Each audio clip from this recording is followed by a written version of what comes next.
This is Ashton with Remax, and you are looking at the fourth episode of buying a property. At this step, what you have to do is to present your offer.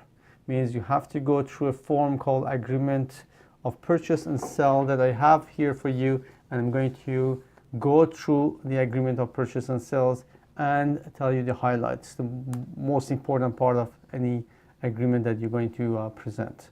Now, of course, when you write down the offer, you have to write the date. That's today's date. Then it comes to the legal name of the purchaser and the sellers. Make sure you copy the exact way you put it on your driver license, your passport, for instance. Also important part of it is the address of the property, the size of the lot, as well as the legal description of the property has to be done properly. And remember, this is the legal document, all right? Next comes the purchase price, how much you're offering.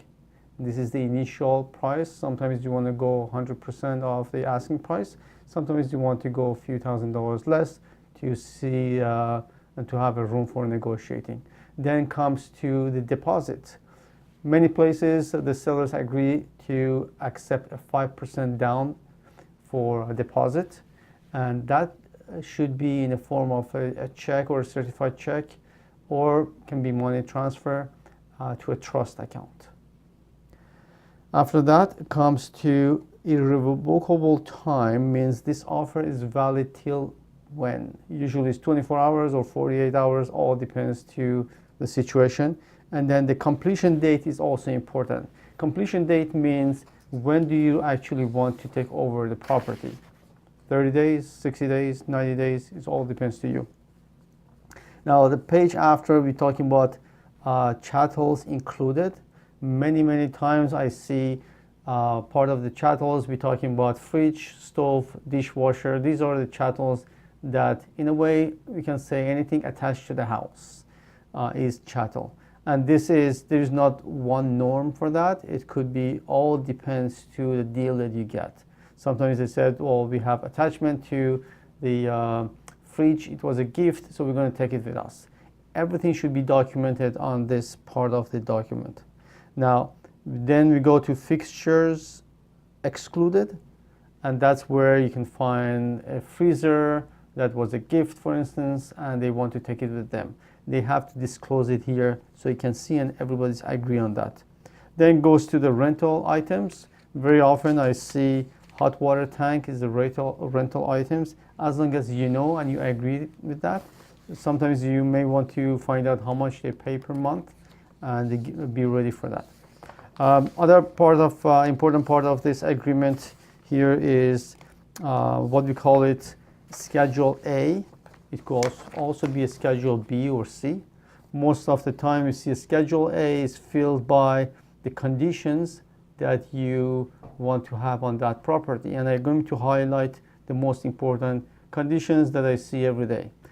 First of all is the mortgage. You ask the seller to give you 3 days, 5 days, or 7 days, sometimes 10 days or longer, all depends to your terms, to give you time to approve, to get approval for your mortgage if you're good to go with this property or not, and that's very important. Inspection is another conditions that you have to have there. Sometimes you don't need to. It all depends to your situation and what you like. I've seen people, they fall in love with the house, it's a newer house, or they do their own inspection, so they don't even bother putting that clause in there.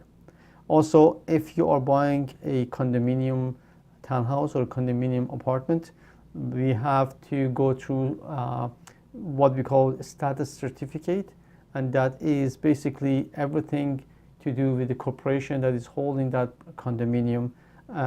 Eventually should go to a lawyer, and the lawyer would check that status certificate. Most of the time, you said we give you 10 days to provide us with the status certificate, and then the seller order the status certificate and pass it on to your lawyer to be viewed. Now, there are other conditions, depends to the agreement and depends to the property. For instance, the home you're buying has a swimming pool, so one of the conditions would be, okay, when we take over the property, because we purchased it in the winter and we couldn't check the swimming pool, make sure the swimming pool in good working conditions. Okay, well, that's one of the conditions you can put here. Sometimes fence, for instance, they promise to put a fence, so you're gonna just include it here so no one would forget.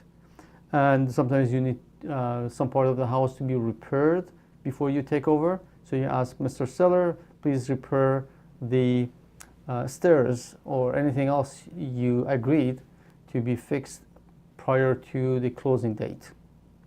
Some other clauses that is optional also, if there are something to be looked after or viewed by your lawyer, so you put a condition of this agreement is valid after your lawyer viewing the agreement and okay to you. All right, so you can have that condition there. It's very much customized. The most important part of it is who is buying it, who is selling it, the negotiated amount and agreed amount, and the closing date, and the rest you can very much customize it the way you want it. I hope this helps. If you have any question, give me a call, Ashton at Remax 647-407-4049. You can reach me at this number. All the best.